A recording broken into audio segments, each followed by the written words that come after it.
Hey everybody, and welcome back to Real Estate with Syntia.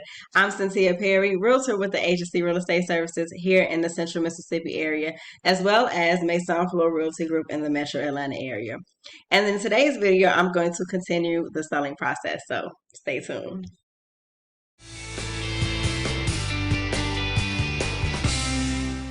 So last week I left off with your agent putting your home in the MLS and taking the professional photography and things like that. And so now I want to dive into marketing and a few other things. And to start with marketing would have been when your agent put your home in the MLS, because depending on what MLS your agent is linked to, your home has been sent already to over 50, 60, 70 different sites all over the internet, which of course we all know is key because buyers are looking on the internet first for everything, including buying a house. So that'd be the first step in the marketing process. And in addition to that, this is when your agent will start doing all those things that they told you that they would be doing in your initial consultation with them in the beginning. So for myself, I know once I get a home listed, I always put all of them on my social media platforms, and I do paid advertisement on those platforms as well to increase the exposure of your home. And the companies that I work for, they also do their own marketing for all of the listings that their agents bring to the market as well. So that's just more and more exposure that your home is getting once it's been listed with an agent. And not only do we do paid advertising in our company's market and we've got you in the MLS, we also do agent networking. So one of the things that I know my company does is once we have a listing maybe coming soon, we will go to our group chat and we'll let everybody know in the office, like, hey, I have a house coming in such and such area. It has this many baths, this many beds. If you have buyers looking in that area, we're going to start showings this day. So it's really good to be listed with the agent because we have all the connections in the real estate business. In our MLSs, we have all of our contact information. So I can do email blasts to every agent who's in our MLS and let them know that I have a house listed in this area for, this many beds, this many baths. And if you have buyers, go ahead and bring them. So we do optimal marketing for the homes that we are selling in our MLS.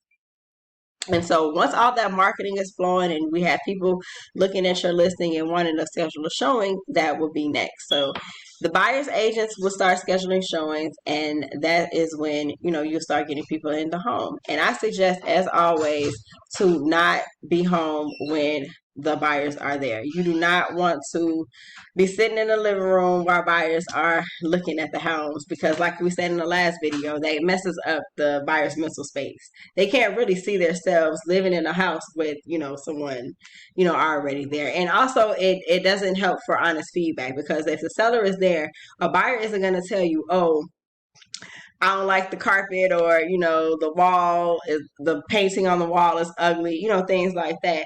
And you want that honest feedback because it helps with the sale of your house. So if you have a buyer that's saying that they don't like a certain paint, or maybe the paint is, dull, or, needs an upgrade, you can at that point decide whether you want to paint the house or come down a little bit on the price to allow for a buyer to paint the home. So you want that good, honest feedback for your listing as well. And so, once they've been coming in, they've been looking at the house, and you finally get an offer, that's when the negotiation part starts. And I know it's a common misconception that some sellers think that once a buyer brings an offer to the table, if they don't like the pricing or things like that, then, they just lose the deal altogether. And that's not true. And that's where your agent comes in handy, because this is where the negotiation starts. So if a buyer submits an offer with a certain terms, you can always negotiate those terms with your agent. You can say, well, I want them to pay this price, and maybe I'll add this in, or I'll get this fixed, or things like that. So the agents will go back and forth in a negotiation until both sides can come up with agreeable terms. And once you all come up with agreeable terms, of course, the contract will continue on. And in the case where you can't come to agreeable terms, then, of course, the contract will be terminated. Buyer will get their owner's money back, and then you all would put your home would go back on the market for sale.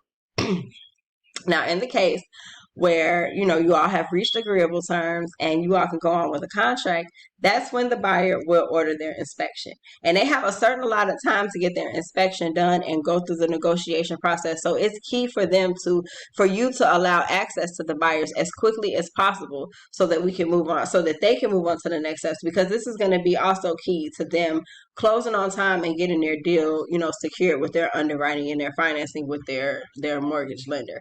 So you want to be able to allow them access as soon as possible after you have come to terms and they are getting their inspection. So once they get their inspection, that's another part where you come to the negotiation process where, maybe some foundational issues came back or roofing issues come back and they're like, I don't want to purchase the house unless the seller gets that fixed.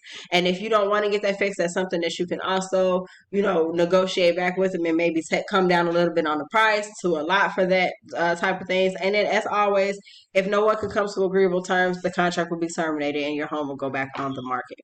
And so, once you all have come to agreeable terms and you all have decided on, what is going to be fixed in the inspection, if there's nothing coming back in the inspection that the buyer is worried about, then everything moves on to the next process, which would be the buyer getting all of their underwriting and things like that in order. And I will discuss that in the next video. So, as always, thanks for watching and stay tuned. Bye.